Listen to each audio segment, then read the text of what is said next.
and welcome to the Israeli Embassy in London. And it's with great pleasure to have the opportunity today to interview Dan Golan, who is the Minister for Cultural Affairs here at the Embassy in London. Dan, it's a real pleasure to have the opportunity to interview you here, especially this incredible room here in the Israeli Embassy. But can you start with your life and your Jewish background? You're born in Israel. Tell us about your Jewish family and how they made their way to Israel. Well, first of all, I would like to thank you for the opportunity you're giving me to share with you some things about my professional and personal life. I was born and raised in Israel. Both my parents are Holocaust survivors. My father was born in Hungary and immigrated to Israel in 1948. My mother was from Poland, immigrated in 1950, and in 1958 they met in Israel, and soon after they had me. Fantastic. And what is it like knowing that really the nation of Israel is actually the answer to the terrors and the horrors that were inflicted upon the Jewish community over 70 years ago by the Nazis, that now there is a vibrant, strong nation that is protecting the Jewish people? Well, we totally understand that the Holocaust as an exceptionally horrific event in the history of the Jewish people is many times considered as one of the main reasons why Israel was established. But let me mention that the Zionist idea is quite ancient, and its very root stem from this very land in the 17th century. And throughout the centuries, there were all these prominent Christian Zionist thinkers. And this, I believe, has something to do with the background of the Balfour Declaration. And also in the mid-19th century, Herzl, who has envisioned the establishment of the State of Israel, was influenced by the national movement in Europe. And all these forces, these different influences, sort of, and in view of course, of the great tragedy, but also of the persecutions of the Jews during all the centuries, all these sort of, as different rivers, joined together and created the sea that is now the State of Israel. Dan, I have to ask you, where did your dreams and aspirations to become an Israeli diplomat and work in the field of Israeli diplomacy start for you? Well, funnily enough, I'm not a classical case, if you could put it this way. I'm not, like some of my colleagues, a person who had this childhood dream to become a diplomat, something that is usually even more common among children of former diplomats. The idea started only when I was a student in the university, and I saw an ad for recruitment for the Ministry of Foreign Affairs.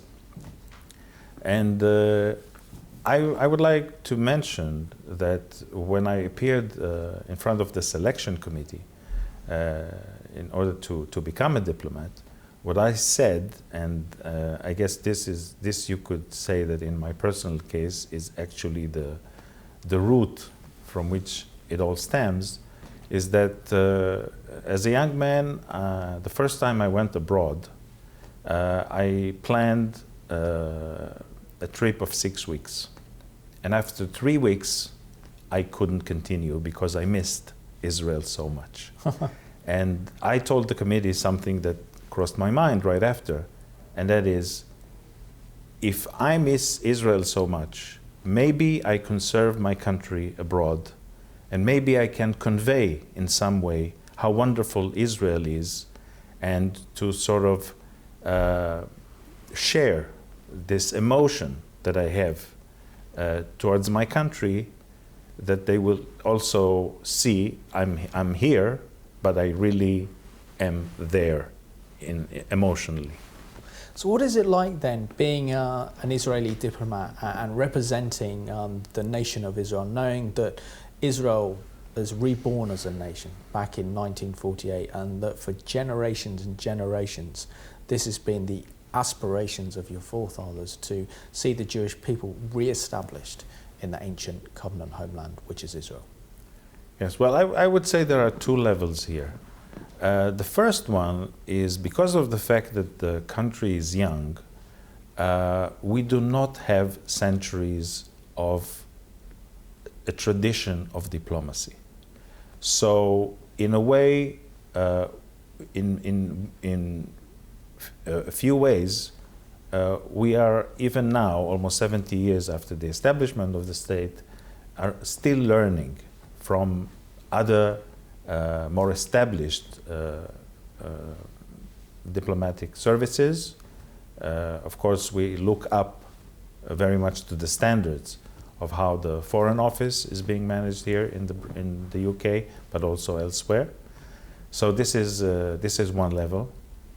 On another level, I would like to say that being an Israeli diplomat, and we know that from conversations we have from our colleagues in other embassies, we have maybe the most challenging kind of diplomatic jobs there are in the world. Because of obvious reasons, we are always in a protective mood. I'll have to ask you, you've got a very much of a unique role here at the Israeli Embassy, that you are the Minister for Cultural Affairs.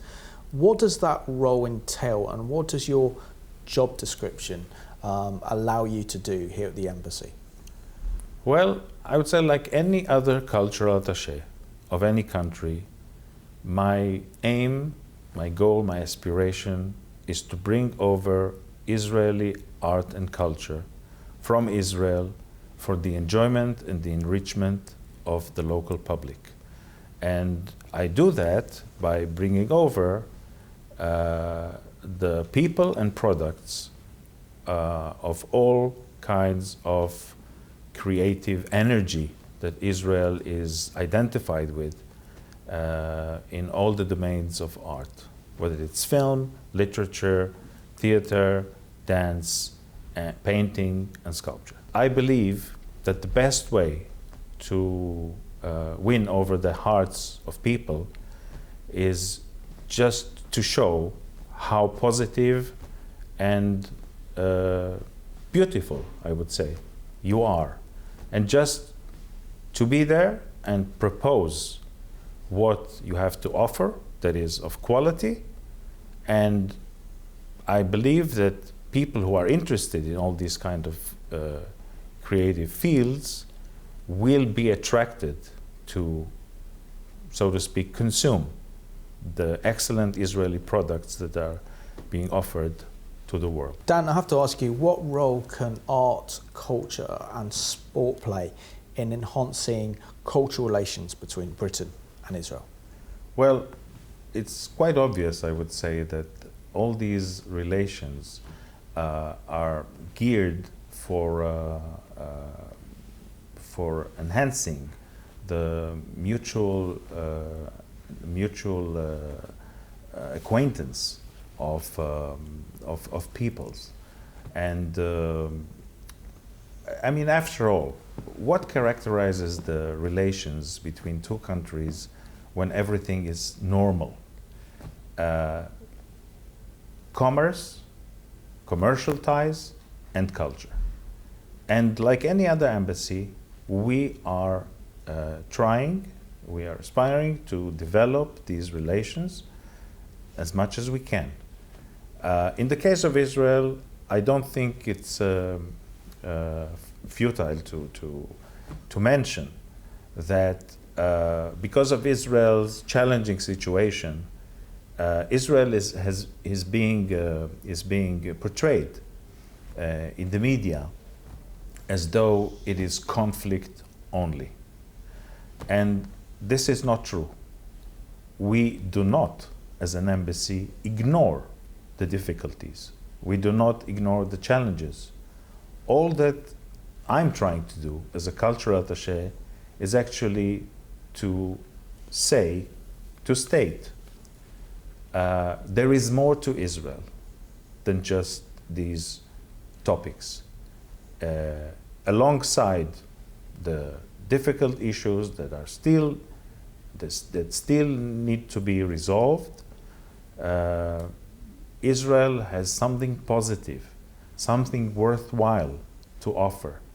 And if you're interested, let's say, in music, any kind of music, we have excellent musicians for you to listen to get to know, to enjoy.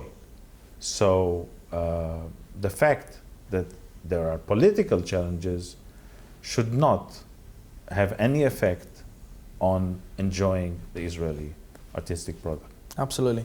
What do you say that Israel has to offer in terms of art and culture to Britain and also to the rest of the world? Well, we have branded Israel, and it's not just an artificial brand, it's based on facts, as the place of creative energy. And this is in all fields, actually, of creativity, whether it's in high tech or in making wine. But when it comes to the arts, definitely we have a lot to offer in all the fields of artistic expression. Dozens of Israeli authors are being translated to dozens of languages. The Israeli film industry has flourished in these past few years and has achieved international acclaim in very important festivals like the Cannes Festival, the Berlinale, and also we saw this in the UK as far as television series are concerned that have been very successful here. Homeland is an American TV series that is based on an Israeli series. An interesting fact that I would mention is, and not many people are aware of, third of the contents of film and television in Hollywood nowadays is purely Israeli made. Amazing.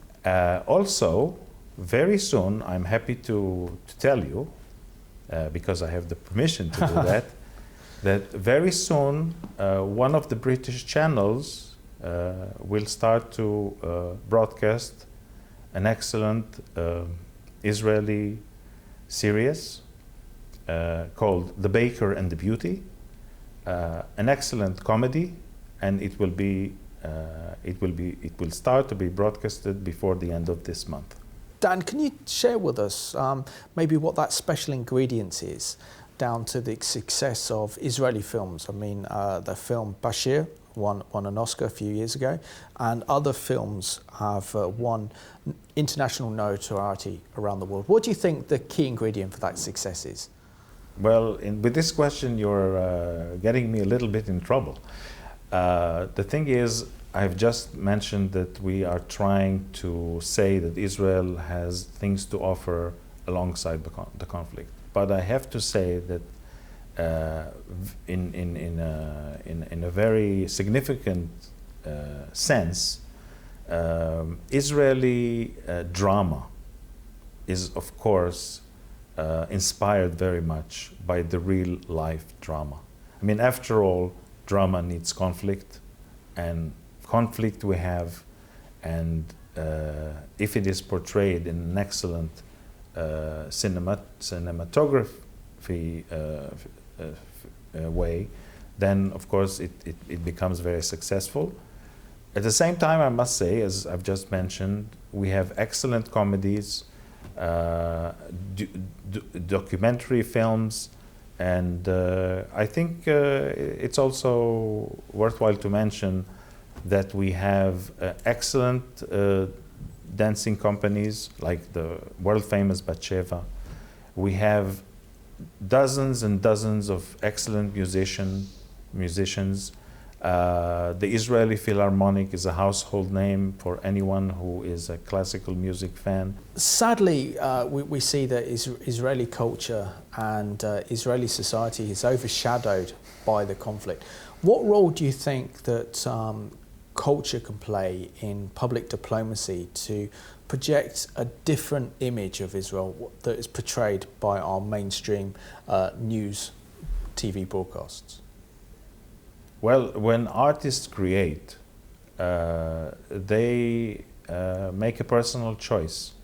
Not all of them choose to deal with the social or political themes that Israel is facing. Of course, if an Israeli author writes a book about the challenges in managing a family, relationships, things that have a universal appeal, then all these artistic products can be appreciated by any human being, because these are universal, and this creates, we hope, a more comprehensive picture of what Israel is all about. Because after all, most Israelis lead very normal lives like you would find anywhere else in the West. People do not deal with all the conflicts and tensions, I'm sure you can imagine, in their daily lives.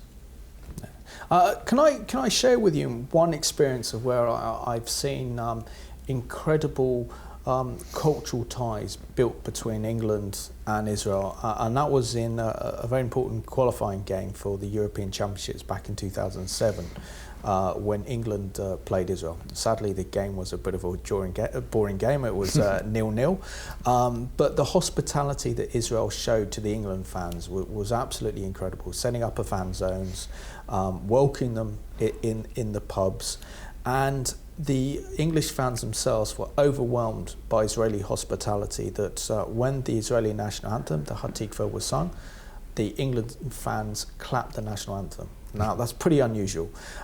So what role can sport play in actually bringing two nations closer together at a sporting occasion like an England-Israel football game, or recently Wales played England and was received again with such great warmth and hospitality from Israel?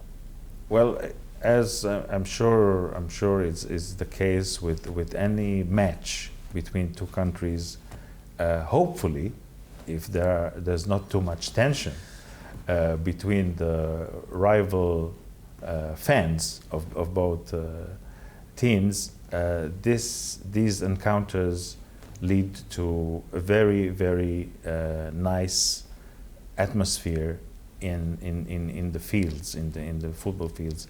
And I must say, I have personally witnessed something that really touched a chord in me. I've attended the Wales-Israel match, and I was very, very impressed by the Welsh audience, the fans. I don't recall ever seeing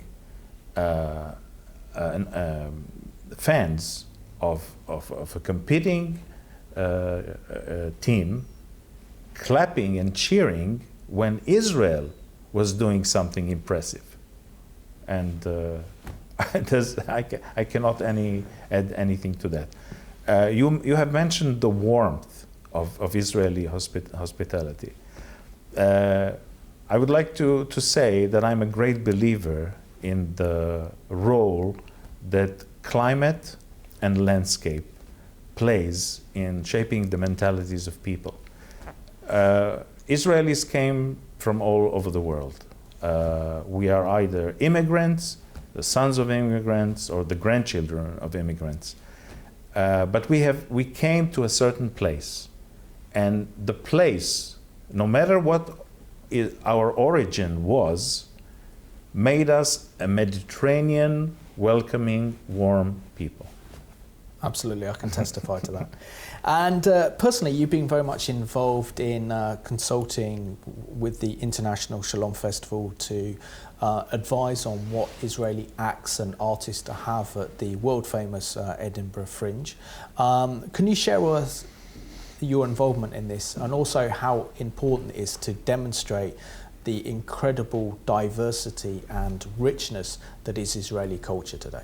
It is crucially important. It is crucially important, first of all, because of the importance and the prestige of the Edinburgh Fringe Festival. This is probably the most important Fringe Festival in the world. Every Fringe artist in the world dreams, their utmost dream and fantasy is to being able and come to Edinburgh. So this year, when we have such a significant presence of Israeli art and culture in this festival, I would almost say it goes without saying how important such a presence is. And Israeli artists have participated in this festival almost from the very establishment of the State of Israel, and we are looking forward to see, and we are sure that this festival would attract many people and will be a great success. And Dan, I have to ask you that some of our viewers who have a real passion and love for culture and the arts, why should they visit Israel? The abundance of what Israel can offer to any person with any kind of interest, with any kind of taste, is almost incredible, even for me as an Israeli. So I would say, name your interest, you find it in Israel, and you find it in a variety of forms and shapes and colors. And every night there are dozens of cultural events in the main cities, whether it's Jerusalem, Tel Aviv, or Haifa, mainly, but also in other cities. Dozens of music performances, dance performances, museums, and as I said, any other expression. Dan, I was touched a few years ago to see an incredible video presentation of a famous Israeli orchestra playing on the top of Mount Sinai in Israel. At the time when dawn was coming. Does that not show and demonstrate the incredible creativity of Israeli artists and performers? And also visiting a town like Sderot as well, that is right next to Gaza. The people of Sderot have faced nothing but rockets and missile attacks, and many of the local artists have turned those rockets and missiles into incredible pieces of art. What does that say about Israel and Israeli artists? Well, allow me to start with the second part of your question. Israelis live their lives as though everything is normal. We do not ignore the threats, but we do not have the luxury to give up on living. Not every terrorist attack stops us from doing this or that. Not any rockets that fly. People go on about their daily businesses, and if there's an alarm, they go to the shelter. The concert or the performance stops once there is there is an announcement that everything is over. People go back to enjoy whatever event. Finally, do you have a message for our viewers that have an interest in art, they have an interest in culture, they're passionate about this issue, and how can they use their talents, their giftings and their passion to support Israel in a cultural and artistic manner? Okay, you know, these days things are quite simple. Google. You have any interest, just in the search line put Israeli, fill in, Israeli music, Israeli rock, Israeli jazz, Israeli paintings, and you will get, of course, a whole plethora of suggestions of what to enjoy. The offer is really, I would say, enormous. You can spend hours in just listening to all different Israeli bands, whatever you like. So, like you would search for any other art or culture, use the same tools as you would do otherwise.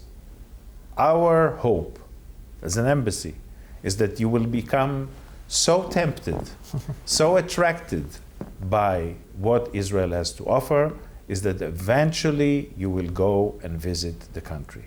In the Ministry of Foreign Affairs, we have a common saying: if only we could bring the whole of the world's population to spend one day in Israel, we are sure that the image and also the political situation of Israel would have changed dramatically.